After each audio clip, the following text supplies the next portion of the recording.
बर्हापीढाविरामं मृगमदतिलकं कुण्डलाक्रान्तिगण्यं गञ्जाचम्बकं मुकण्ठं विश्वभविमुखं स्वादरेण स्तुवेणु श्यामं शान्तं त्रिभङ्गं रविकरवसनं भूषितं वैजयन्त्या वन्दे वृन्दावनस्थं युवतिशतव्रतं ब्रह्मगोपालवेशम् हार्दद्वार निराशवासरमणिर्विज्ञान पारानिधि भक्ताभीष्ट सहस्रपूरणविधौ चैतन्य चिन्तामणि सदरंगच्छतु विष्णु भक्त नलिनी व्याकोशे दया सूक्ष्माकं पूर्णतां भवार्ति शमनं श्री निर्मार्गनामामुनि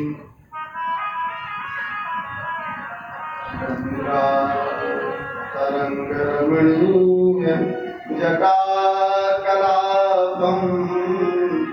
गौरी निरंतर विभूषितभागं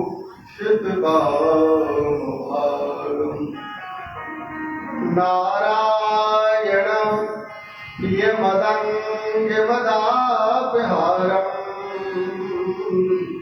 वाराणसी पुरपति भगदीश्वरनाथं रामाय रामभद्राय रामचंद्राय वेदसे रघुनाथाय नाथाय सीतायापतये नमः। अज्ञानतिमिरान्धस्य ज्ञानाञ्जनशलाकया चक्षुरुन्मीलितं येन तस्मै श्रीगुरवे नमः। गुरुर्ब्रह्मा गुरुर्विष्णु गुरुर्देवो महेश्वरा साक्षात् परब्रह्म तस्मै श्री गुरुवे नमः। राधे मेरी स्वामिनी मेरा दास जन्म जन्म दीजियो श्री वृंदावन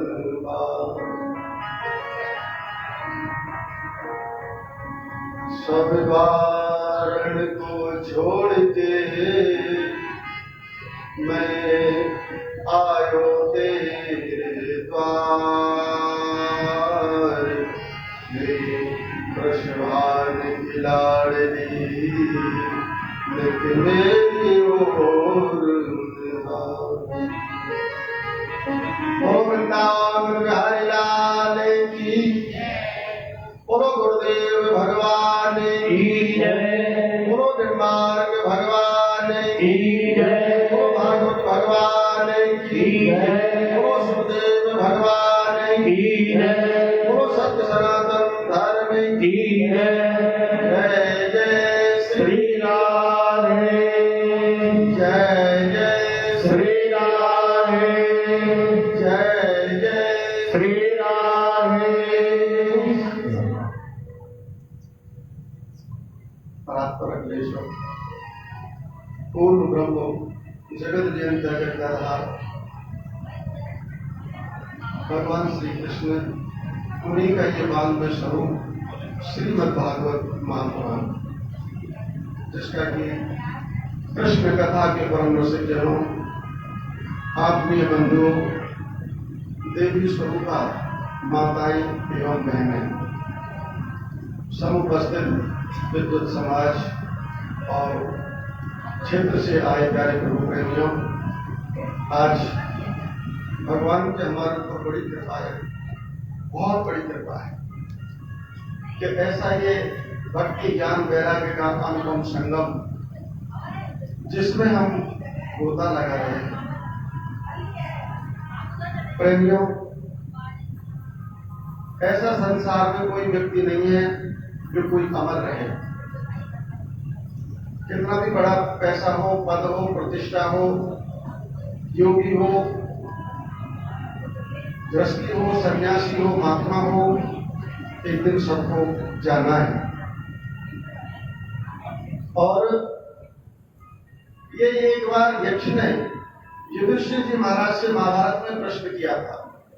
कथा तो आपने सुनी है।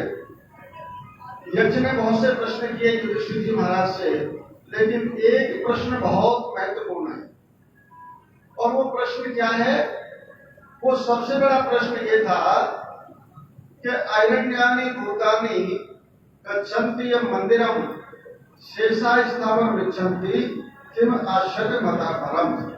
ध्यान देना, यक्ष ने युधिष्ठिर जी महाराज से एक प्रश्न कर दिया, और एक बात बताइए कि संसार में सबसे बड़ा आश्चर्य क्या है? भाई कोई घटना हो जाती है तो कहते हैं कि आश्चर्य हो गया, आश्चर्य हो गया, पर ऐसा कौन सा आश्चर्य है कि उससे ऊपर कोई आश्चर्य ही नहीं है? ऐसा कोई बताओ। तो वो तो युधिष्ठिर जी महाराज ने स्वयं धर्म के अवतार। यक्ष ने प्रश्न कर दिया कि सबसे बड़ा आश्चर्य क्या है? अरण्यानि भूतानि गच्छन्ति मंदिरम। तो उन्होंने बड़ा सुंदर जवाब दिया युधिष्ठिर जी महाराज ने। कहने लगे, महाराज कि मेरी समझ में तो सबसे बड़ा अगर इस संसार में कोई आश्चर्य है तो वो यही आश्चर्य है कि प्रत्येक प्राणी एक दूसरे को मरते हुए देख रहे हैं, एक दूसरे को जाते हुए देख रहे हैं, पर कभी भी अपने विषय में नहीं सोच सकते कि ये जैसे आज ये चला गया, एक दिन मुझे भी जाना है। वो अपने उद्धार का कोई साधन नहीं खोज रहा है, अपने लिए कोई ऐसा कर्म नहीं करता है, और जितना जाता उतने गर्त में फंसता जाता है। तो इससे बड़ा कोई दूसरा आश्चर्य संसार में नहीं हो सकता। और वास्तव में सत्य बात है। हम लोग आज बैठे हैं, अभी हमने जो श्वास ली है, अब ये वापस आएगी, इसकी भी कोई गारंटी नहीं दे सकता। जीवन है, इसका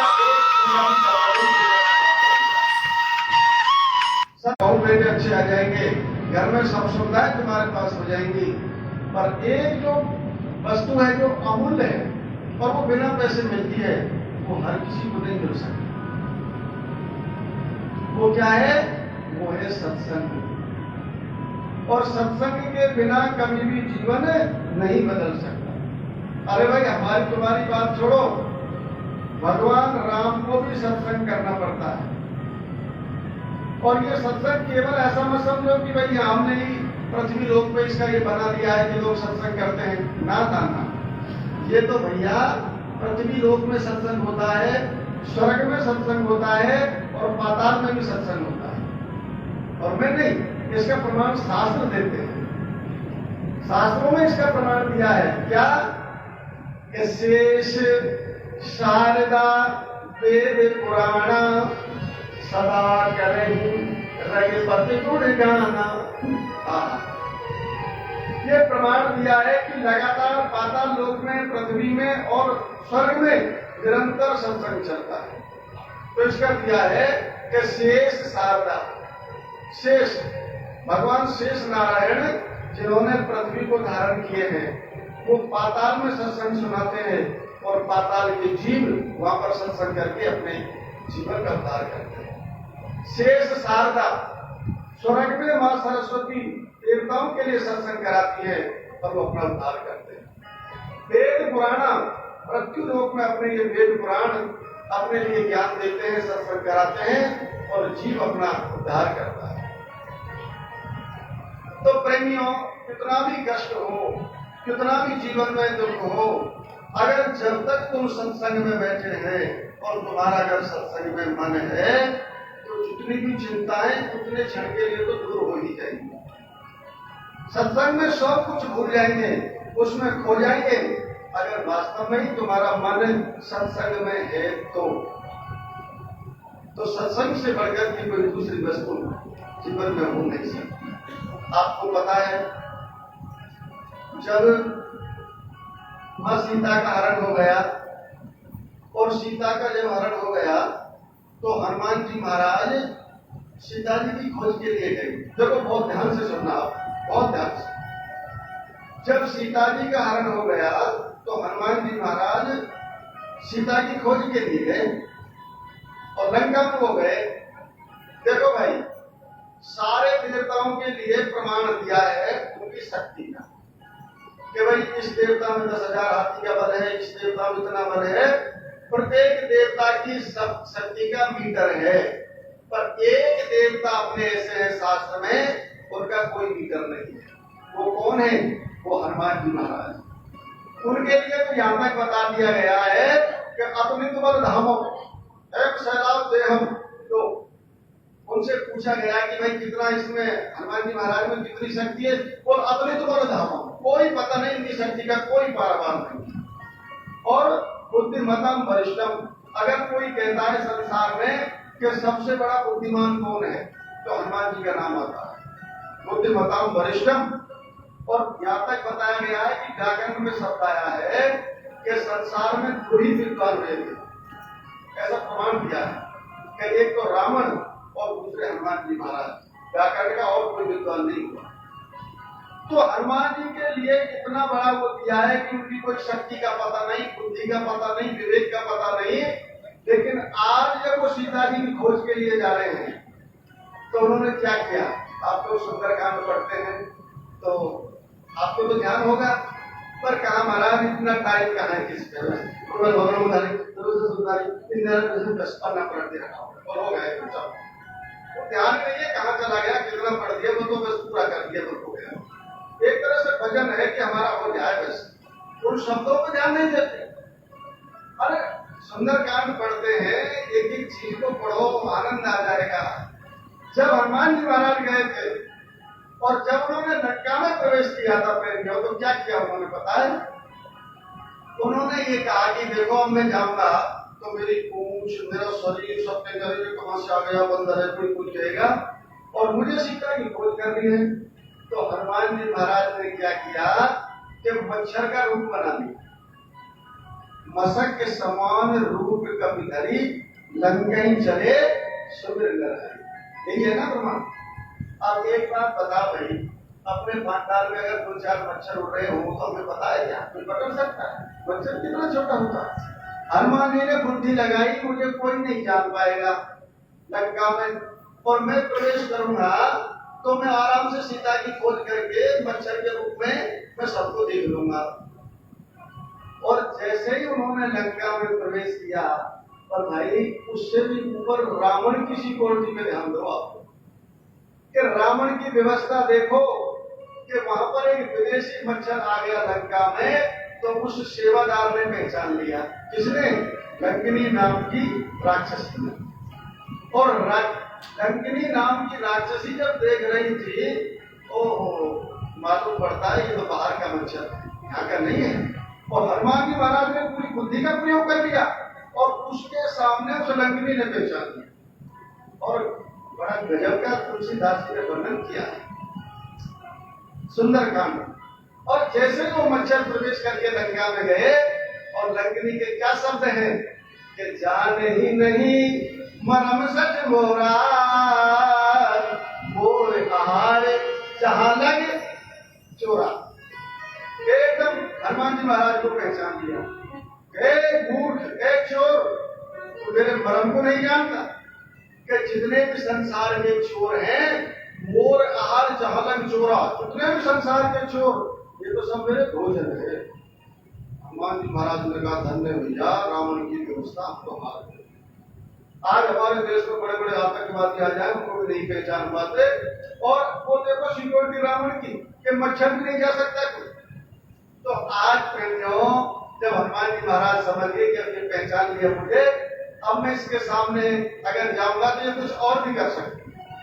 हनुमान जी महाराज हाथ जोड़ करके खड़े हो गए और कहने लगे कि ये तो आपने अच्छा किया। अब देखो ध्यान देके चलना आपको, हनुमान जी महाराज को एक चौपाई में गाली दी थी दो। एक गाली कौन सी है? एक तो उनको सच कहा मूर्ख, और एक कहा था चोर कि जाने नहीं मरम सच मोरा मोर आहार चांद चोरा, कि तू मेरा मरम नहीं जानता, तू सच भी है और तू चोर भी है। हनुमान जी महाराज ना तो चोर है ना सच है, पर गाली एक चौपाई में दो दे दी लग गई। हनुमान जी ने सोचा कि भाई अब तो बात नहीं बनेगी, अब तो मैं पकड़ में आ गया। तो हाथ जोड़ के खड़े हो गए, बोल माता जी मैं तो चोर तो नहीं हूं, और आप कह रहे हैं कि आपने कहा था कि जितने भी चोर है वो मेरे भोजन है। तो सबसे बड़ा अगर चोर है तो वो सबसे बड़ा चोर रावण है, और वो भी स्त्री का चोर है। कि तुम्हारा रावण सीता का हरण करके लाया है, तो चोर जब तुमने ये कहा था कि जितने भी चोर है वो मेरे भोजन है, तो सबसे पहले तुम रावण को खा के आओ, और रावण को खा के आओगी फिर मुझसे बात करना, फिर मैं सोचूंगा। लंकेश का नहीं, मैं वो तो हमारे राजा है, मालिक है, मैं उसको इस तरह से नहीं कर सकता। तो हनुमान जी ने महाराज ने कहा कि देखो जब तुम अपने बात से अगर बदलोगी तो मैं भी अपनी बात से बदल करूंगा। तो उन्होंने कहा कि मैं तो रामदूत हूं, मैं भगवान ने भेजा हूं, और ये शास्त्र कहता है कि नीति विरोध मारिए न दुर्गा। नीति कहती है कि राजदूत को कभी मारना नहीं चाहिए, तो आप मुझे मार नहीं सकते। लक्ष्मी ने कहा कि नहीं नहीं, आप चोर हैं, मूर्ख हैं।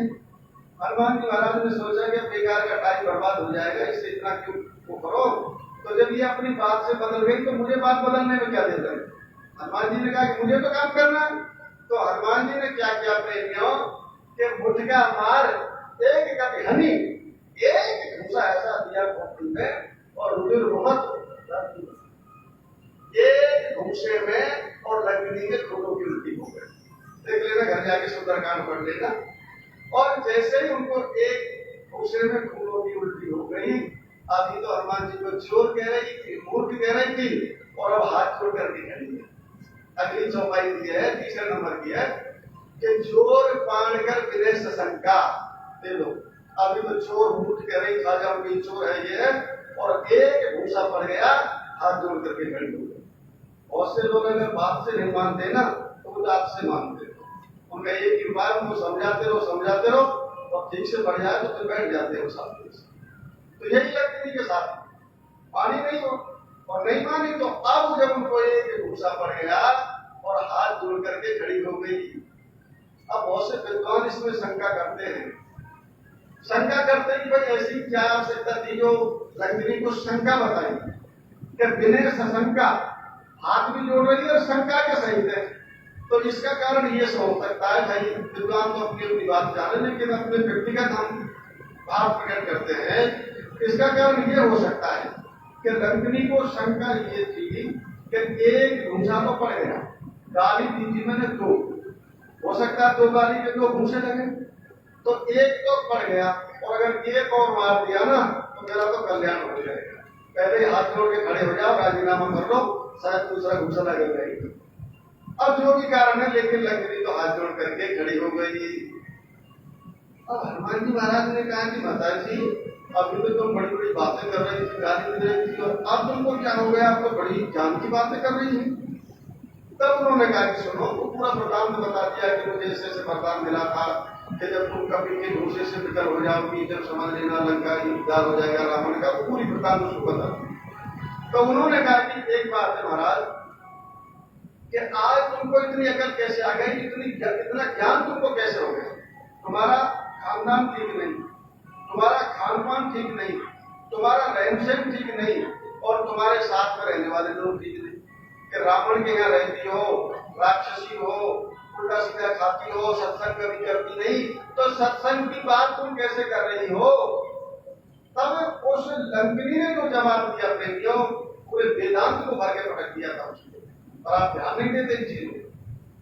और उसमें लंकिनी ने इतना जवाब दिया, तो उन्होंने क्या कहा था बताया आपको कि सुनो हनुमान जी, मेरी बुद्धि क्यों हुई ऐसे कि तात स्वर्ग अपवर्ग सुख, ये सुंदर गाने की चौपाई कि तात स्वर्ग अपवर्ग सुख, धरिए चुला एक रंग, तूलताई सकल मिल, जो सुख लव सत्संग। सत्संग की मानता बताई। कहा कि हनुमान जी मेरी बुद्धि इतनी पवित्र कैसे हुई, अब सुन लो कि एक तराजू लेकर के आओ, और एक तराजू में सारे अपवर्ग और स्वर्ग का सुख रख दो। अच्छा मैं एक बात बताओ, ये स्वर्ग तो सब जानते हैं कि स्वर्ग में बड़ा आनंद है, हम तो ऐसे समझे जैसे स्वर्ग में पहुंच गए हों, अजी वहां तो स्वर्ग जैसा वातावरण है। तो स्वर्ग तो सब जानते हैं, यानी सब तरह की सुविधा, पर ये अपवर्ग क्या है जो रामायण में तुलसीदास जी ने दिया है कि तात स्वर्ग अपवर्ग सुख। तो ये अपवर्ग क्या होता है, कोई बता सकता है? अपवर्ग का मतलब क्या है? अपवर्ग का मतलब होता है प्रेमियों सांसारिक सुख, कि घर परिवार में सुख सुविधा, स्वस्थ है, घर में पैसा है, बेटे बहू नाती पोते सब तरह का अगर सुख होता है, उसको शास्त्र में अपवर्ग का सुख बताया है, जो ये वृत्ति रूप में अपना सुख है। और एक स्वर्ग का सुख जो स्वर्ग में सुख मिलता है। तो स्वर्ग का सुख और इस पृथ्वी का सुख, इन दोनों को एक पल्ले में रख दो, एक पल्ले में रख दो, और दूसरे पल्ले में क्या रखो, थोड़ी सी देर का सत्संग रख दो, जरा सा उस सत्संग को रख दो और तागड़ी को उठाओ, तो स्वर्ग का सुख और अपवर्ग का सुख भी उसके सामने फैले हैं, एक सत्संग के साथ। तो आप एक 7 दिन का इतना बड़ा सत्संग सुन रहे हैं, इसको आप समझ नहीं पा रहे, इतना बड़ा ये दिव्य सत्संग। तो आज एक भगवान राम के भक्त और हनुमान से मेरी भेंट हो गई, उसकी वजह से मेरी बुद्धि शुद्ध हो गई। पर एक बात बताओ हनुमान, तुम सबसे श्रेष्ठ हो, ज्ञानवान हो, बहुत बड़े भक्तों में मानती हो, पर आज एक गलती आप नहीं कर गए, एक गलती आप कर गए। हनुमान जी ने कहा कि मैं गलती कर गया? हाँ गलती कर गया। तो मैंने कौन सी गलती की है? कि आपने ये गलती की है कि जिस व्यक्ति ने अपने जीवन में जो चीज नहीं अपनाई, वो कभी उसका उद्धार नहीं हो सकता। ध्यान से सुनने की बात है कि जिस प्राणी ने अपने जीवन में दो चीजों को नहीं अपनाया, वो कभी भी सफल नहीं हो सकता। तो लक्ष्मी ने बताया, बोल वो कौन सी दो चीज है? उन्होंने बताया कि एक कंत और एक पंथ। एक कंत और एक पंथ जिस व्यक्ति ने अपनाए नहीं जीवन में, उसका कभी उद्धार नहीं हो सकता। कंत कहते हैं पति के लिए, मालिक के लिए, स्वामी के लिए, इष्ट के लिए, कि एक अपना कोई इष्ट बनाओ, राम को बनाओ, हनुमान जी को बनाओ, दुर्गा जी को बनाओ, या भैरव को बनाओ, मोहन राम बाबा को बनाओ, जिसमें एक में पूर्ण श्रद्धा हो। ऐसा नहीं कि और सबको छोड़ दो, ना ना ना। भाई एक बात बताओ, घर में बहू आती है तो बहू का सबसे प्रति जो प्रेम है, या जो उसका एक मालिक है, कौन है? पति। इसका मतलब ये नहीं कि वो अपने सास ससुर को न माने, देवर जेठ को या जेठानी को या किसी को न माने, बुआ नंद सबको मानेगी, लेकिन जो पति का स्थान है उसको कोई नहीं दे सकता। ऐसे ही सब देवताओं को मानो, सबकी पूजा करो, सारे उत्सव करो, पर एक इष्ट अपना निर्णय करके रखें कि सोए तो अपने इष्ट का नाम लेकर के सोए, जगह तो अपने इष्ट का लेकर के नाम लें, उनके लिए भोग लगाएं, बस उनको ऐसे दुलार करें, और कोई भी सुख दुख हो बस प्रत्येक काम अपने इष्ट के ऊपर छोड़ दें। जो तेरी इच्छा है जो करेगा वो ठीक करेगा। बस दृढ़ निश्चय अगर हो गया, एक के साथे सब सदे और सब साधे सब जाए। अगर चारों तरफ भटकते रहोगे, 4 दिन उसकी पूजा की, 10 दिन उसकी पूजा, बस वो कभी शांति प्राप्त नहीं कर सकता। एक इष्ट बनाओ और एक पंथ, पंथ कहते रास्ता, मार्ग, एक रास्ता अपना चुन लो, रास्ता से भटको मत। अगर तुमने एक रास्ता चुन लिया तो अपनी मंजिल पे एक दिन जरूर पहुंच जाओगे, निश्चित पहुंच जाओगे। 4 दिन वो धंधा किया, 5 दिन वो धंधा किया, फिर ये कर लिया, इधर भी मन फंसा दिया, ये भी धंधा कर लूं, वो भी कर लूं, इधर भी घाटा गया, हो गया, बस वो व्यक्ति कभी ऐसे सोचते सोचते रह जाएगा, कभी कुछ नहीं कर पाएगा। एक काम में मन लगाओ, दृढ़ निश्चय कर लो, आज घाटा जाएगा लेकिन कल उसमें जरूर मुनाफा होगा, दृढ़ विश्वास के साथ करो। तो जीवन में जो दो चीजें जरूरी है, एक कंठ और एक पंथ, वो व्यक्ति कभी मार नहीं खा सकता।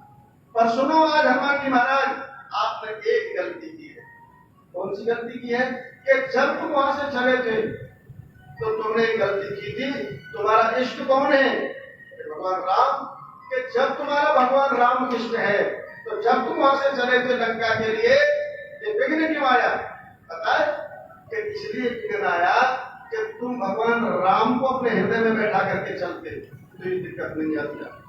और आपने क्या किया कि लंकई चले सुमिर नरहरि, तुमने नरहरि का भगवान का याद किया और नरहरि तुम्हारे इष्ट है नहीं, तुम्हारे तो भगवान राम है, तो तुम कभी भी सफल नहीं हो सकते।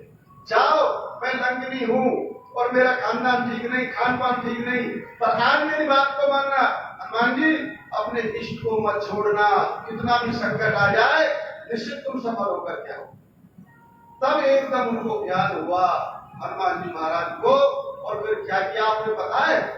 कि प्रवस नगरी की जय सब काजा, हृदय राग कौशलपुर। अब कौशलपुर को ध्यान किया राम ने, हनुमान जी महाराज जब गए थे तो अंदर जब गए थे तो क्या था कि नरहरि का उन्होंने याद किया। और अब क्या किया? अब भगवान राम का ध्यान। कहने का भाव क्या है प्रेमियों?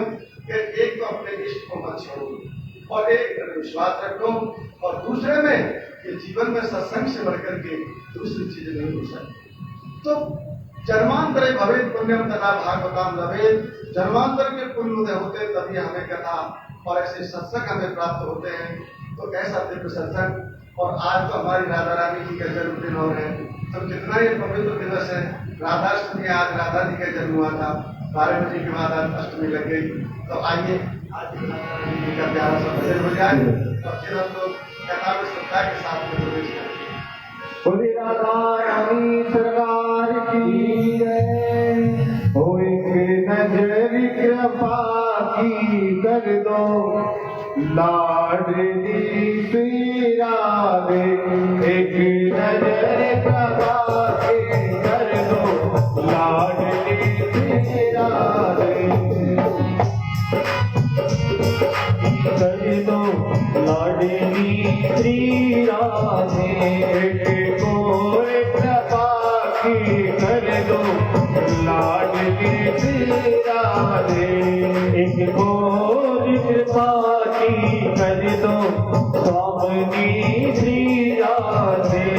स्वामिनी श्री राधे, स्वामिनी श्री राधे। लाडली श्री राधे, लाडली श्री राधे।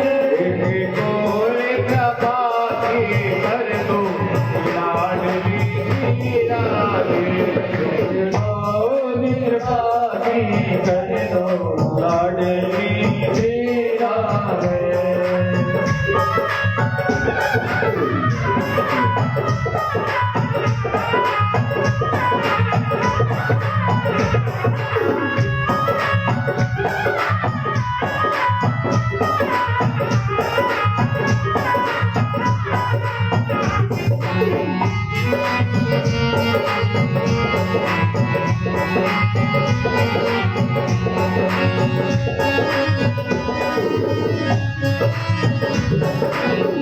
माना पीने पत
जो तुम देखो अब गुण मेरे, जो तुम देखो अब गुण मेरे, जो तुम देखो अब गुण मेरे, जो तुम देखो अब गुण मेरे, जो तुम देखो अब गुण मेरे, जो तुम देखो अब गुण मेरे, जो तुम देखो अब गुण मेरे, जो तुम देखो अब गुण मेरे। मत रखना कोई सा लाडली मीरा रे, मत रखना कोई सा लाडली मीरा रे।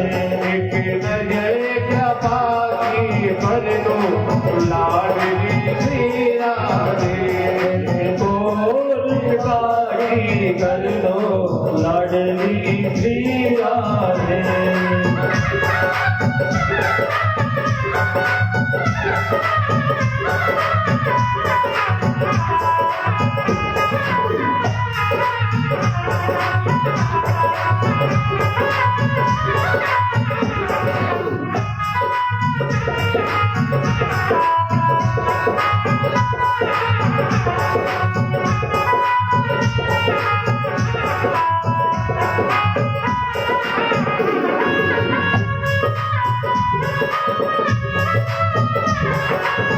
चंद्र सखी बजो मालिक से छवि, चंद्र सखी बजे बाल कृष्ण छवि, चंद्र सखी बजो मालिक से छवि, चंद्र सखी बजे बाल कृष्ण छवि, चंद्र सखी बजो बाल कृष्ण छवि, चंद्र सखी बजे बाल कृष्ण छवि, चंद्र सखी बजो बाल कृष्ण छवि, चंद्र सखी बजे बाल कृष्ण। मेरे चरणों में, मेरे चरणों में, मेरे चरणों में जाऊं बलराम लाडली मेरा रे, मेरे चरणों में जाऊं बलराम लाडली मेरा रे। एक नजर कृपा की कर दो लाडली मेरा रे, एक नजर कृपा की कर दो लाडली मेरा रे, लाडली मेरा रे, लाडली मेरा रे, लाडली मेरा, लाडली मेरा रे, लाडली मेरा,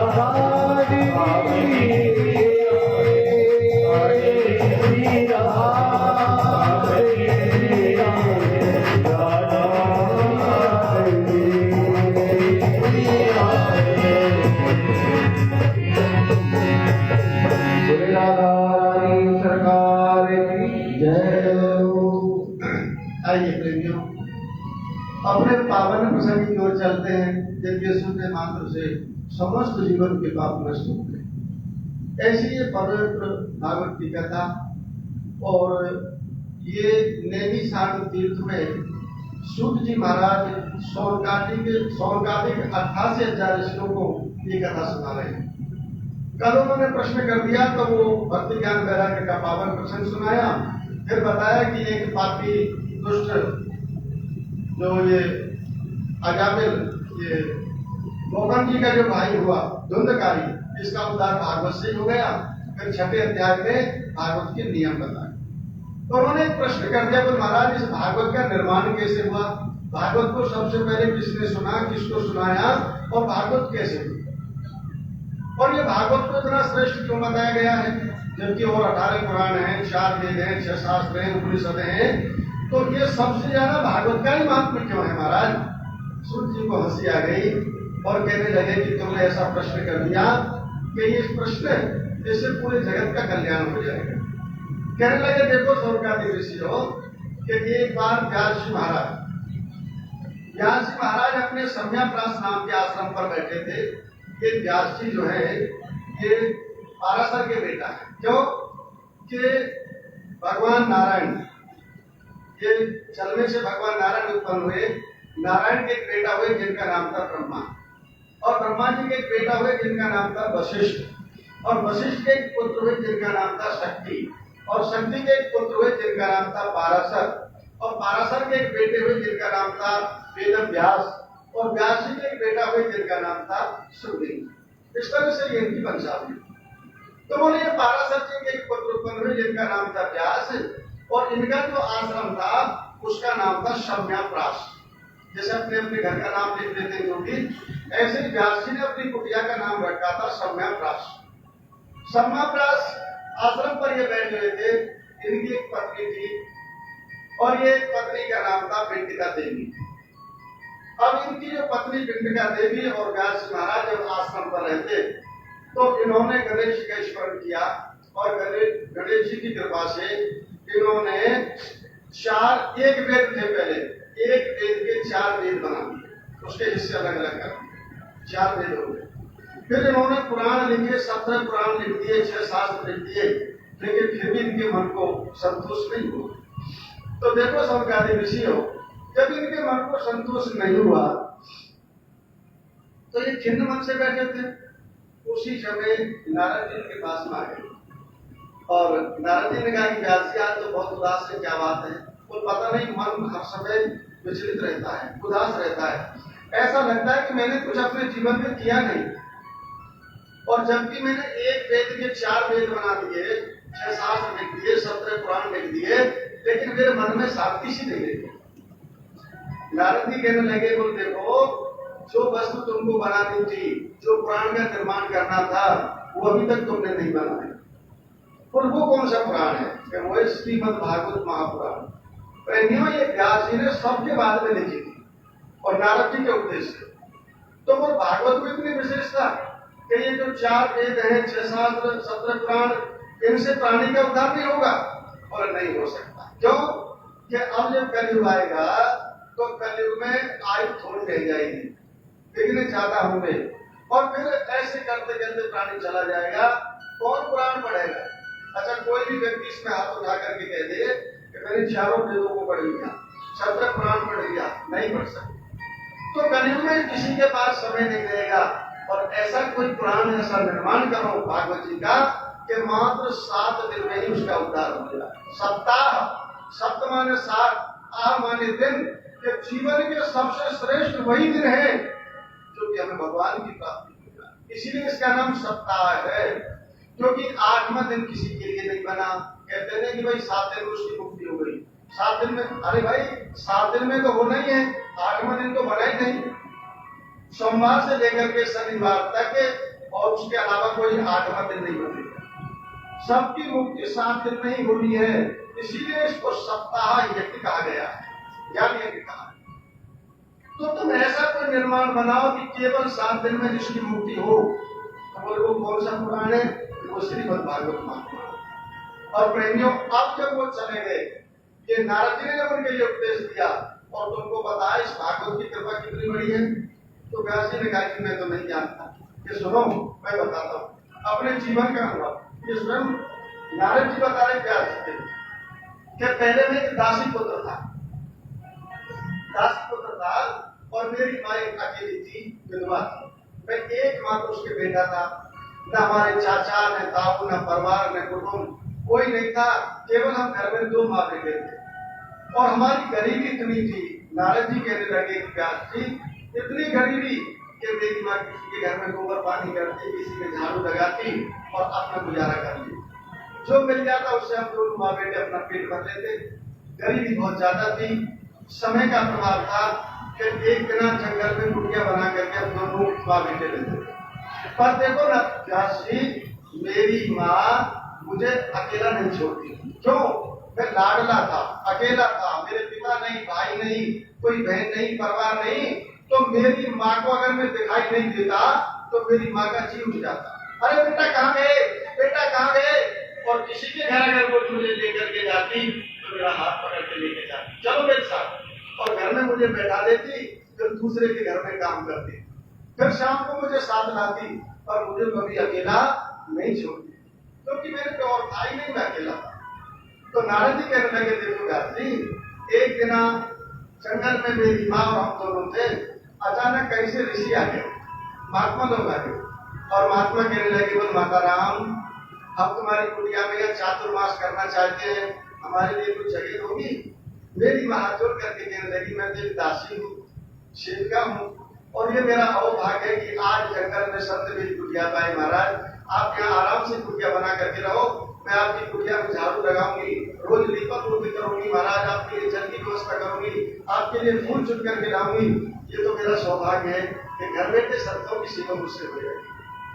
तो नारद जी कहने लगे, देखो व्यास जी, मेरी माँ ने उन ऋषियों की इतनी तपस्या, इतनी सेवा की, तो शाम को वहां पर सत्संग होता था, और सत्संग में वही भागवत की कथा मेरी माँ के लिए वो ऋषि सुनाया करते थे, संत लोग।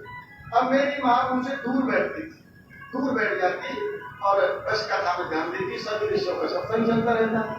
अब मैं बच्चा था तो मेरी माँ मुझे पकड़ करके अपने पास बिठा लेती, क्योंकि लाडला था, अकेला था, कि मेरा बेटा कहीं चला नहीं जाए, तो फिर अगर मैं चला जाऊं तो उनका कथा मन नहीं लगता, इसलिए मेरी माँ के पास बैठ जाता। पर मैं तो बच्चा था, मैं कथा का कोई उसको महत्व नहीं समझता था, लेकिन सबको सुन लेता था, और मेरी माँ कथा का महत्व जानती थी, लेकिन कथा को भूल जाती थी। बहुत सी माताओं की आदत हो गई, कथा में नहीं जब तक तो बड़ो ज्ञान आवे, और घर जाके पूछे, भैया कौन सी कथा हुई? पता ही ना, कहा कथा बच्चों की छोटी, मैं तो सब भूल गई, ये कहा तो कथा। बहुत की आदत हो, सब कथा भूल गया मैं, और बच्चा जो है वो चीज याद कर ले। अब वो जो रामदास वाक्य कथा तो याद हो जाते ही, पर कथा है, और भैया ध्यान से सुनी पर कथा भूल जाते। अब रात में कह रहे रामदास, भैया आज कौन सी कथा हुई? लाला कथा तो बहुत बढ़िया हुई। अरे बढ़िया भाई, तो बता दो सही कौन सी बढ़िया हुई?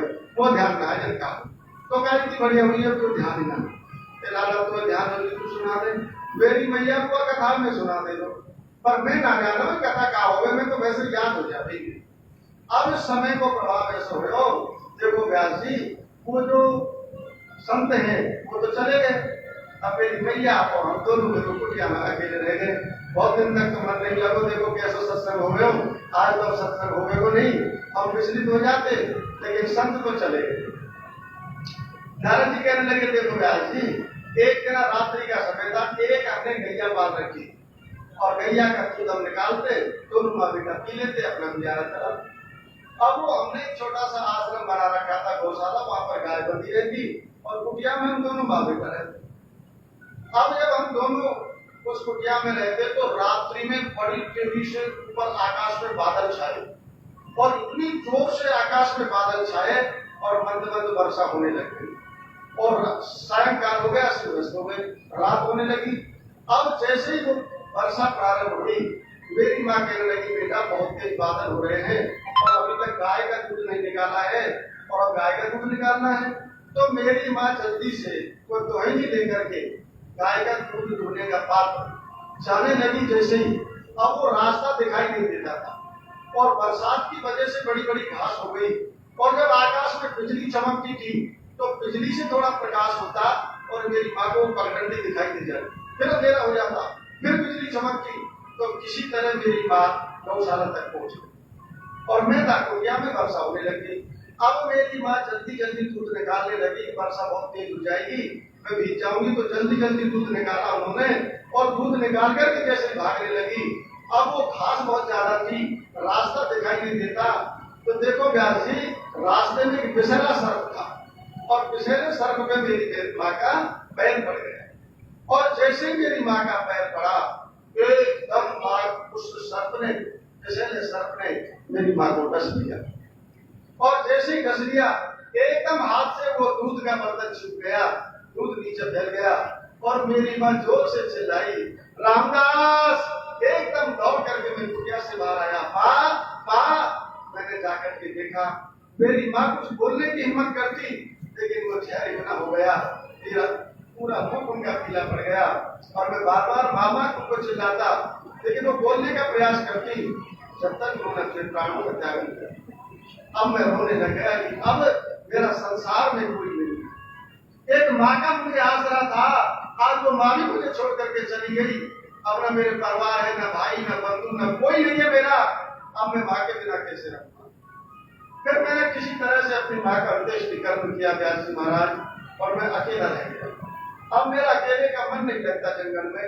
तो एकदम मुझे उस भक्ति में जो मैंने भागवत सुनी थी बचपन में, उसका ज्ञान मेरे हृदय में वो बना हुआ था थोड़ा बहुत, उससे मुझे विवेक हुआ और मैं कुटिया को छोड़ करके बड़े बड़े पर्वत, कंदरा, नदी सबको पार करते हुए और निर्जन वन में चला गया। पर जब मैं निर्जन वन में गया तो वहां मैंने देखा कि मैंने एक वृक्ष के नीचे अपनी समाधि को लगा लिया, और जब समाधि को लगाया तो मैंने भगवान को अपने हृदय में धारण कर लिया। और जब मैंने भगवान हृदय में धारण कर लिया तो एकदम वो भगवान मेरे हृदय से निकल करके चले गए। मैं छटपटा गया, अरे वो भगवान कहाँ गए, वो भगवान कहाँ गए? और जब नेत्र खोले तो मैं चारों तरफ देखने लगा, कोई मुझे दिखाई नहीं दिया। आकाशवाणी, और आकाशवाणी ने बताया, अरे दासी पुत्र, मैं तुझे इस जन्म में नहीं मिल सकता, अगले जन्म में मेरी प्राप्ति तुमको होगी। तो मैं समझ गया, उसी समय वो पंचभौतिक शरीर मेरा पूरा हो गया और प्रलय के बाद अब मैं ब्रह्मा का पुत्र नारद जो ज्ञान देता फिर रहा। तो नारद जो मैं बना हूं, ये भागवत की कथा का एक प्रमाण है। भागवत की कथा की वजह से, उस भक्ति की वजह से आज मैं नारद के रूप में हूं। तो भागवत से बढ़कर के कोई दूसरा नहीं हो सकता। इसीलिए व्यास जी महाराज तो भागवत का निर्माण कर दिया। अब जब उन्होंने भागवत का निर्माण किया तो अब सोचने लगे कि भाई ये भागवत की कथा किसके लिए सुनाई जाए, इसका अधिकारी कौन होगा। जब भागवत का उन्होंने निर्माण कर दिया तो व्यास जी महाराज के 4 शिष्य थे, पैल, वैशंपायन, जैमिनी और सुमंत। ये 4 शिष्य थे व्यास जी महाराज। उनके जब उन्होंने ज्ञान दिया, और आज प्रेमियों जब ये सोचने लगे कि किसके लिए ज्ञान दूं, तो एक घटना ऐसी घटी कि एक बार गौलोक धाम में, देखो हर एक देवता का अलग अलग निवास है। भगवान राम साकेत धाम में रहते हैं, भगवान विष्णु वैकुंठ धाम में रहते हैं, भगवान कृष्ण गौलोक धाम में रहते हैं, ब्रह्मा जी ब्रह्मलोक में रहते हैं, शंकर जी कैलाश पर्वत पर रहते हैं। तो प्रत्येक देवता का एक स्थान है। तो हमारे भगवान कृष्ण कहाँ रहते हैं? गौलोक धाम। एक बार गौलोक धाम में राधा रानी जी और उनकी एक प्रिय सखी प्रजा गोपी, हर समय राधा रानी जी और प्रजा गोपी एक साथ रहती थी। एक दिन क्या हुआ, प्रजा गोपी अपने घर में थी और भगवान कृष्ण प्रजा गोपी के घर चले गए। प्रजा गोपी के जब घर चले गए तो आज राधा रानी जी ने देखा कि भगवान कृष्ण कहीं दिखाई नहीं दे रहे। अब वो ढूंढती हुई जैसे गई, और जब उन्होंने देखा कि प्रजा गोपी के घर गए हैं, और एकदम से क्रोध में भर गई राधा रानी। और जब क्रोध में भर गई, उनको पता लग गया कि आज मेरे बिना पूछे और प्रजा गोपी के घर भगवान कृष्ण चले गए, और उसी समय क्रोध में भर गई। भगवान कृष्ण आए और आ जाकर के राधा रानी जी के चरणों में गिर गए। राधे, एक तरफ मेरी तरफ देखो, क्या मैं प्रजा गोपी के घर चला गया आज इसीलिए आप नाराज हो? नहीं नहीं नहीं, मैं आपके बिना कहीं जा नहीं सकता। अरे मेरी तरफ देखो, मैं आ गया। और जैसे भगवान बार बार उनको मना रहे थे राधा रानी जी को, तब तक इनके मित्र आ गए जिनका नाम था श्रीदामा। और जैसे श्रीदामा आए, एकदम वो जैसे चरण उनके पकड़ करके क्षमा मांग रहे थे, तो एकदम भगवान ने अपने हाथ को खींच लिए, और जैसे राधा रानी की दृष्टि पड़ी और एकदम राधा रानी कहने लगी, अरे श्रीदामा, आज तुमने रस में विष घोल दिया कि हम और भगवान कृष्ण के बीच में एक प्रेम भरी बातें चल रही थी, और एकांत में आकर के आज तुमने हमको देख लिया। श्रीदामा कहने लगा कि आज ये मैं क्या देख रहा हूँ कि आज भगवान स्वयं कृष्ण और राधा रानी जी के चरणों में गिर रहे हैं।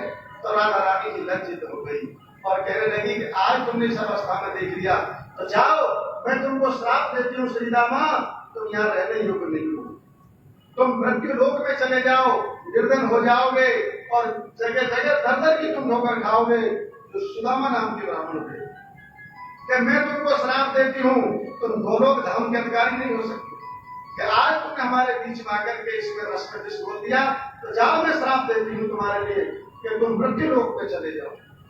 श्री दामा ने देखा, आहा, आज एक छोटी सी गलती से आज मुझे कृष्ण से अलग कर दिया, और राधा रानी जी मैं भी एक ब्राह्मण का पुत्र हूँ, और आज तुमने मुझे अलग कर दिया, मैं मृत्यु लोक में चला जाऊंगा, दर की ठोकर खाऊंगा, गरीब रहूंगा, भिखारी रहूंगा, मेरे पास लक्ष्मी नहीं रहेगी, सब सहन कर लूंगा। और एक बात है कि मैं भी अब तुमको श्राप देके जा रहा हूँ कि तुम 100 वर्ष भगवान कृष्ण से अलग रहो।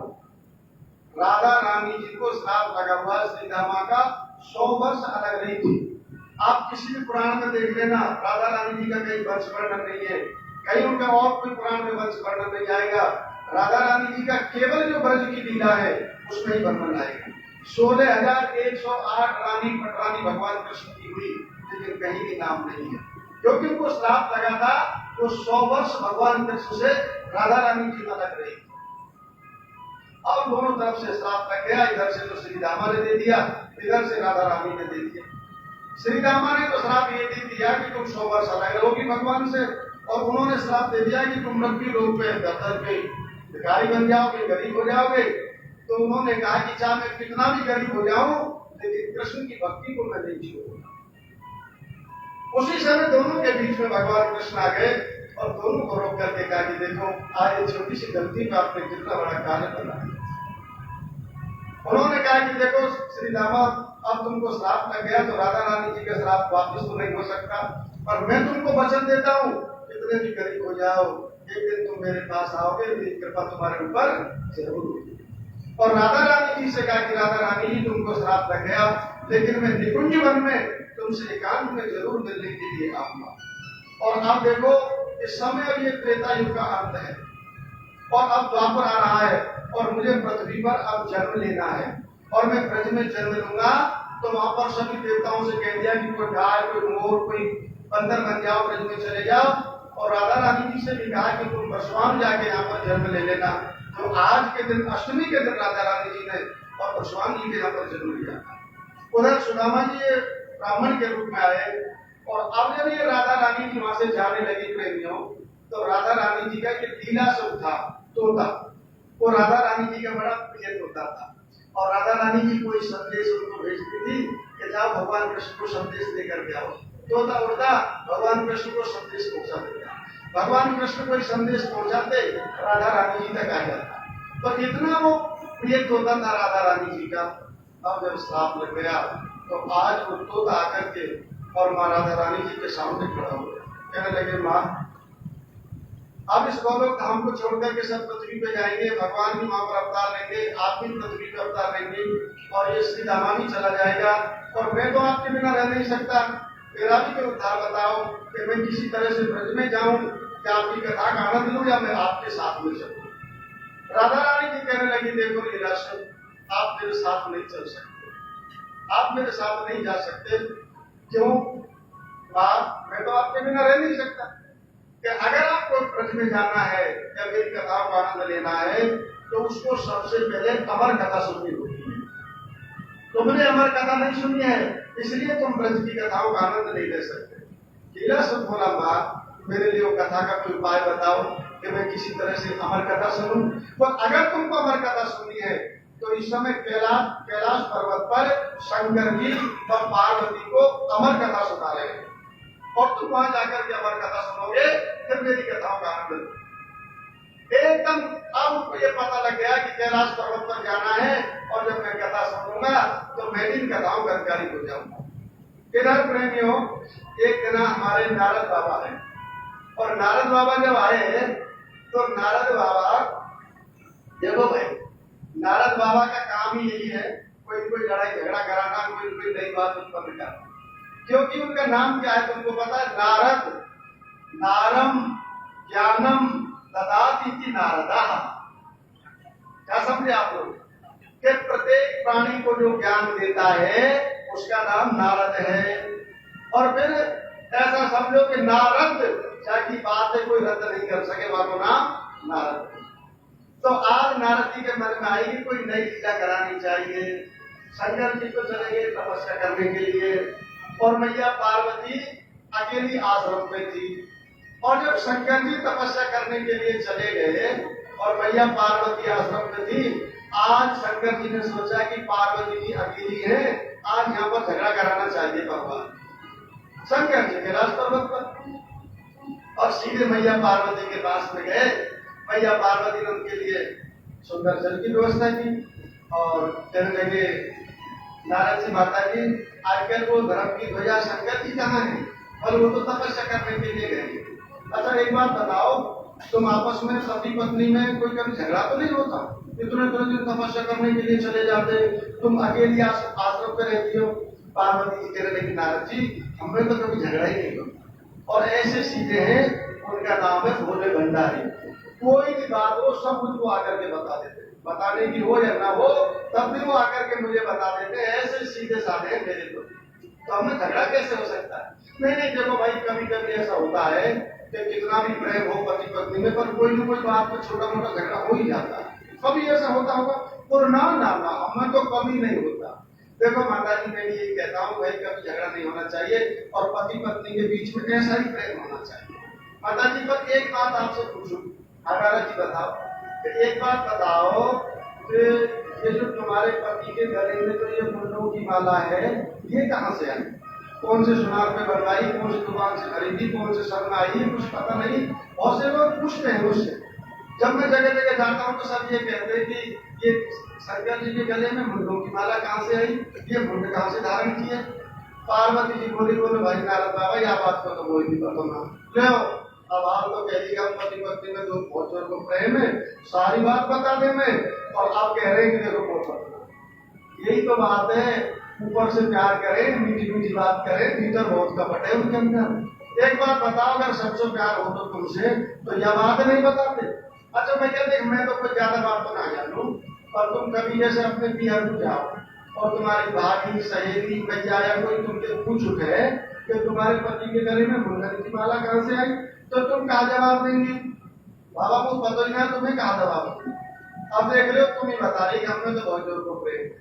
अब कपट करें ना, अब मैया में तुम्हें दिमाग रहे बस। नारद बाबा तो आग लगा के चले गए और अब मैया तो गुस्सा में भरी। ऐसी सेवा करें महाराज, जब आते तो खाद ले जाती, आर तो करती, उनके लिए भोजन की व्यवस्था करती, जल भरती, स्नान कराती, और अब तो गुस्सा में ऐसी भरी बैठी कि आभार आ गया। 1 मिनट बाद यही बात तो कैसे हो गई? पहले यही पूछूंगी कि मुंडन की माला कहाँ से आई, और आज तक लोगों को नहीं बताई। और रात्रि की सेवा करूं, तलवा दबाऊं जाके, और आज मुझे पता न हो तो कितनों कपट करें। और बस नारायण जी तो नारायण नारायण कहकर चले गए। अब बाबा एक कहावत हो कि घर पे कोई लीला हो गई है, वो तो पहली तरह ऐसे चल के आ रही थी, बम बम करके जैसे आश्रम के दूर से। अब जैसे देखो भैया, पहले में तपस्या करने को आ रहे हो तो भैया ये पार्वती जी स्वागत करने के लिए आ रही, जल के लिए पूछती, मेरे लिए आसन देती, अब तो कहीं दिखाई नहीं देती। अरे देवी देवी, अब देवी तो गुस्सा में खड़ी बैठी, एकदम कहने लगे क्या बात है, क्या हो गया? तो हमसे बात मत करो महाराज। अरे तो कुछ बताओ कि आज पता लग गया तुम कितने कपट करते। अब मैया तो बस इधर से जा कमरा में चली जा, उधर से वहां में जावे, वहां को सामान वहां पटक दे। और अगर मैया में ज्यादा क्रोध हो गए ना तो समझ लीजिए अकारण तो कोई चीज उठा के पटक देती। झाड़ू लगानी नहीं हो तो भी 3 बार झाड़ू लगा जाएगी, इधर के बर्तन में उधर पटक जाएंगे, अलमारी ना हो तो 3 बार अलमारी खोल जाएगी, बाहर को सामान भीतर, भीतर के बाहर पटक जाएगी। और बेमतलब अगर कोई बच्चा भी रो रहा हो तो 2-4 बार तो बच्चा की पिटाई और करते हुए बेमतलब सामने आता है। समझ लीजिए मैया आज अपने रूप में है। अब मैया तो बस इधर से इधर जावे, इधर से इधर जावे, अब तो शंकर जी के पीछे पीछे मनाते फिरे। अरे देवी सुनो क्या बात है, बताओ बात क्या है? तो महाराज हमसे बात करो, आज पता लग गया तुम कितने कपट करते हो हमसे। यदि मैंने तो कोई कपट का कोई कारण किया? अच्छा कपट का कारण नहीं किया तो एक बात बताओ कि ये तुम्हारे गले में मुंडों की माला कहाँ से है? मैं तुम्हारी धर्म पत्नी हूँ, कोई मुझसे पूछे मुझे पता होना चाहिए। प्रत्येक स्त्री ध्यान रखती है कितने तोले की है, कौन से सुनार में बनी, कौन से शब्द बनी, वाकई का भाव हो, सब ध्यान रखे। और आज भैया पार्वती के मुंह को पता ही ना मेरे घर में ऐसी चीज है। तो भैया अब शंकर जी कहने लगे, बोल देखो किसी किसी का शौक होता है, कोई तुलसी की माला पहनता है, कोई सोने की माला पहनता है, कोई मोती की माला पहनता है, कोई चांदी की माला पहनता है, कोई रुद्राक्ष की माला पहनता है। तो मैंने ये मुंड धारण कर लिया। महाराज में मना ना करूं, खूब पहनो, पर पता तो होना चाहिए कि ये मुंड कहां से आए। तो छोड़ो देवी, फिर कभी बताएंगे, ये ऐसी बात है तुमको बताने लायक नहीं। अच्छा मुझे बताने लायक नहीं है, तो महाराज आज घर का काम तभी होगा जब तक इस बात का फैसला नहीं हो जाए। क्रियाहट, बालहट और राजहट अब वो मानने वाली नहीं। एकदम शंकर जी समझ गए कि भैया ये आग केवल नारद जी के अलावा कोई लगा नहीं सकता, और नारद जी जहां पर आग लगा जाए उसको कोई बुझा नहीं सकता। और अब ये क्रिया हटे तो अब तो बताना ही पड़ेगा। शंकर जी ने बहुत मना किया, लेकिन जब ज्यादा ही जिद करने लगी तो कहने लगी, देवी ये जो मेरे गले में मुंडों की माला है, ये सारे मुंड तुम्हारे हैं। एकदम भैया आश्चर्य, भगवान ये सारे मुंड मेरे हैं? हाँ, कैसे? कि जब जब भी तुमने अपना शरीर का त्याग किया, मैं तुमसे इतना प्रेम करता हूँ कि मैं तुम्हारे उस प्रेम में पागल हो जाता हूँ और तुम्हारे मुंडों को अपने गले में धारण कर लेता हूँ। सती की बेटी हुई या किसी के रूप में दक्ष की बेटी, जो भी, जब जब भी तुमने शरीर का त्याग किया है तो उस मुंड को लेकर के प्रेम में मैंने तुम्हारे मुंड धारण कर लिया। पार्वती कहने लगी, महाराज मैं कितनी बार मर चुकी? बोला हाँ। और आप? बोल मैं तो ऐसा ही रहूं। आप ना मरोगे? बोलना महाराज कोई ऐसा उपाय बता दो जो मैं भी कभी ना मरूं। बोल देख देवी करने कभी अमर कथा ना सुनी है, अमर कथा सुन लेगी तो तुम के ऊपर हो जाएगी। बोल महाराज ऐसा करो को आज भी अमर कथा सुना, और कभी कोई टाइम आएगा। बोल ना ना ना, आज ही लोगों को अमर कथा सुना।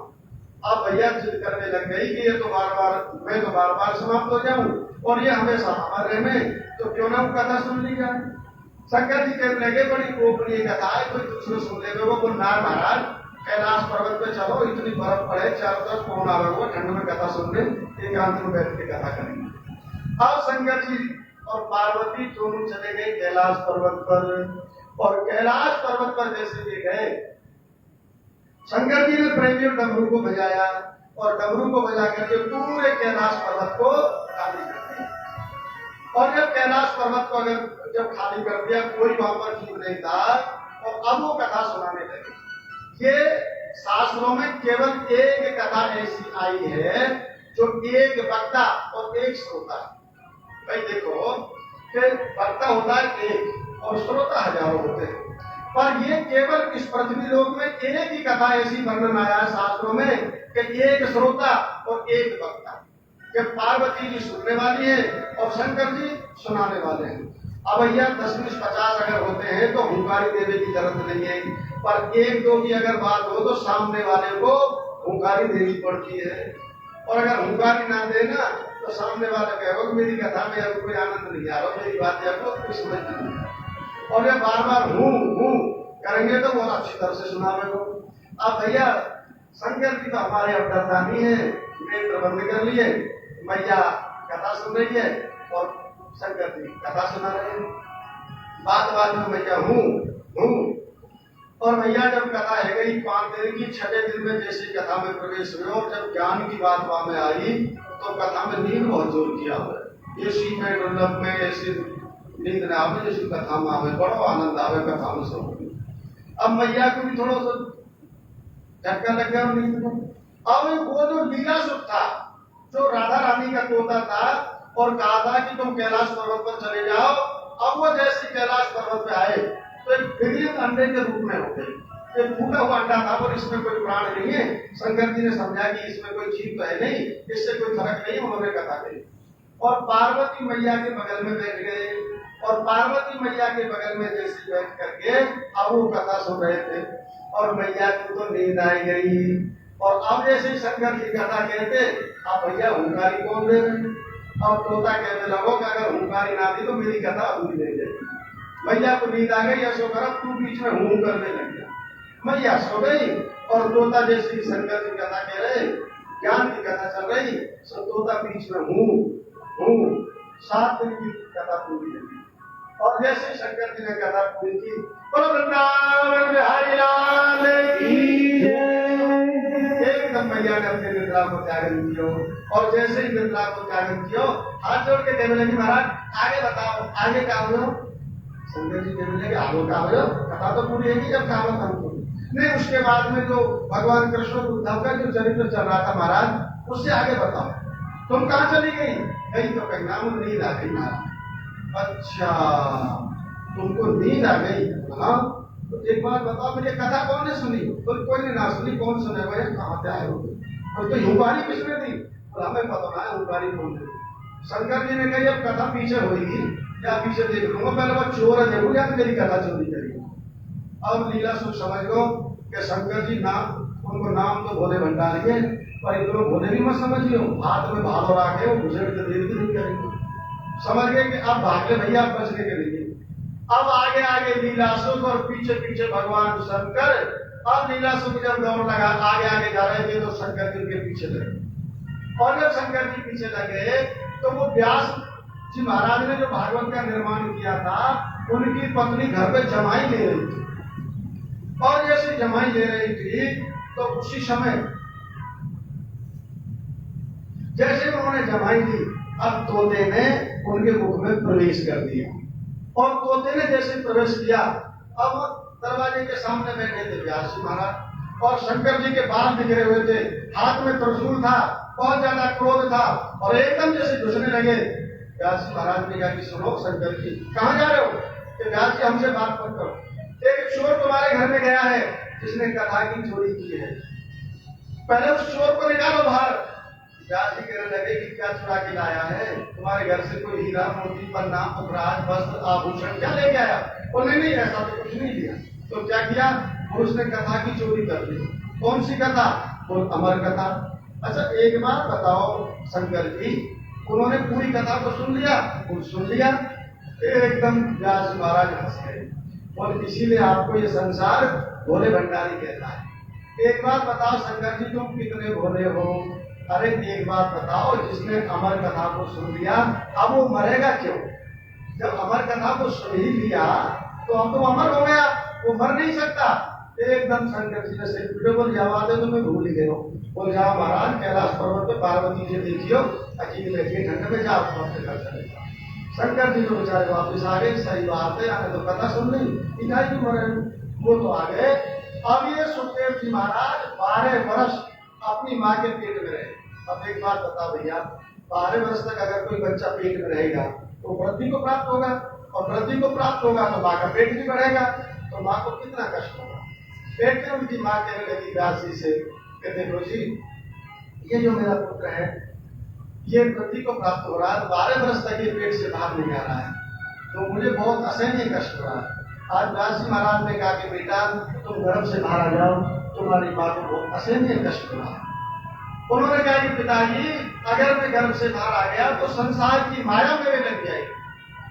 व्यास जी ने कहा कि बेटा मैं तुमको आशीर्वाद देता हूँ, तुम गर्भ से बाहर आ जाओ, तुमको संसार की माया पकड़ नहीं जाएगी। और देखो तुम्हारी माँ को कितना असहनीय कष्ट हो रहा है, तुम गर्भ से बाहर आ जाओ। और जैसे ही गर्भ से बाहर आए तुरंत जंगल की ओर चलने लगे। गंभीर प्रजंत मनवेद मवेद द्रव्यम द्वैपाय को विरह कातर आजुहावा उत्तरेत तन्मे दया। एकदम अरे बेटा सुखदेव, इनके पीछे पीछे वो दौड़ गए। लेकिन सुखदेव जी वापिस नहीं आए। और एक जंगल में कुआं था, गांव की स्त्री जंगल में गई और अपने वस्त्र उतार करके नग्न अवस्था में कुएं पे स्नान कर रही। कि जंगल में कुआं है, कोई पुरुष आता नहीं है, और वो आपस में उस कुएं में नग्न अवस्था में स्नान कर रही। और जब वहां से उन स्त्रियों के पास से सुखदेव जी महाराज निकल करके गए, उन स्त्रियों ने अपने वस्त्र नहीं पहने और उनके पीछे पीछे जब दौड़ करके वो उनके पिताजी व्यास जी आए, बूढ़े बड़े थे, और एक स्त्री कहने लगी अरे बहना ऐसा लगता है कोई पुरुष आ रहा है। एकदम स्त्रियां दौड़ करके अपने अपने सामने वस्त्र पहन ली। तो आज व्यास जी को ज्ञान हो गया और कहने लगे कि एक बात बताइए देवियों कि जब मेरा 12 वर्ष का बेटा जवान तुम स्त्रियों के पास से निकल करके गया और तुम नग्न अवस्था में थी तो तुमने अपने वस्त्र तक नहीं पहने, और आज मैं बूढ़ा वृद्ध जब तुम्हारे पास में आया तो तुमने अपने वस्त्र पहन लिए। तो देवियों ने बड़ा सुंदर जवाब दिया। देखो व्यास जी महाराज, इसका एक कारण है कि आपके जो पुत्र हैं वो चाहे जवान हैं चाहे वो उम्र में बड़े हैं जो भी है, लेकिन उनके अंदर स्त्री पुरुष का भेद नहीं। वो नहीं जानते कि स्त्री क्या होती है, पुरुष क्या होता है। वो तो प्रत्येक जीव में भगवान को समझते हैं। और तुम चाहे वृद्ध हो गए, शिथिल हो गए, लेकिन तुम्हारे अंदर स्त्री पुरुष का भेद है। इसलिए हमने तुमको देख करके वस्त्र धारण कर दिया। तुरंत व्यास जी वापिस आ गए। अपने 4 पुत्रों, 4 शिष्यों को पैल, वैशंपायन, जयंती और सुमंत, उनके लिए 4 वेदों का विद्वान बनाया और भागवत सुनाई और कहा कि ये भागवत के श्लोक जंगल में जाकर के तुम पढ़ना, और जैसे ही जंगल में श्लोक पढ़ोगे तो मेरे बेटे के कानों में ये श्लोक पढ़ेंगे, तुरंत वो निकल करके बाहर आ जाएंगे और मैं अपने बेटे को भागवत की कथा सुनाऊंगा। चारों दिशाओं में 4 शिष्य, पैल, वैशंपायन, जयंती और सुमंत, जाकर के बड़े बड़े पर्वतों के ऊपर से भागवत के श्लोक बोलने लगे। अहो बकियम स्तन काल कूटम जगान सलापा यदप्य साध्वी देवे गतिम धाम चिताम ततोयम कल्पा दयालुम शरणम प्रजेमा। आहा, श्लोक कितना सुंदर था कि अहो बकियम स्तन काल कूटम। एक बकासुर की बहन थी जिसका नाम था पूतना, और वो पूतना अपने स्तन पर जहर मिला करके लाई।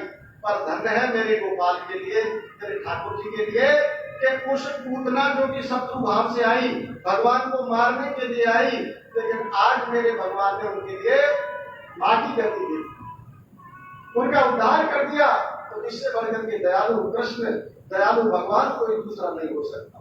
और जब ये श्लोक उनके कानों में पड़ा, सुखदेव जी महाराज के एकदम गुफा में से निकल करके आए, कहने लगे भैया ऐसा एक कोई श्लोक कोई और है तुम्हारे पास?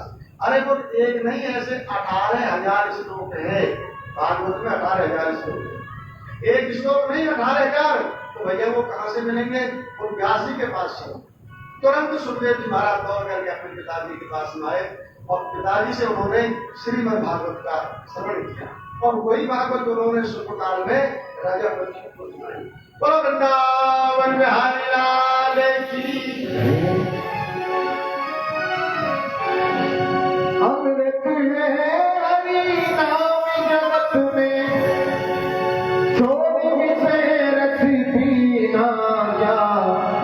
हरि नाम नहीं तो जीना जा, हरि नाम नहीं तो जीना जा, हरि नाम नहीं तो जीना जा, हरि नाम नहीं तो जीना जा। अमृत है हरि नाम जगत में, अमृत है हरि नाम जगत में, छोड़ विषय रस पीना जा। हरि नाम नहीं तो जीना जा, हरि नाम नहीं तो जीना जा, हरि नाम नहीं तो जीना जा, हरि नाम नहीं तो जीना जा।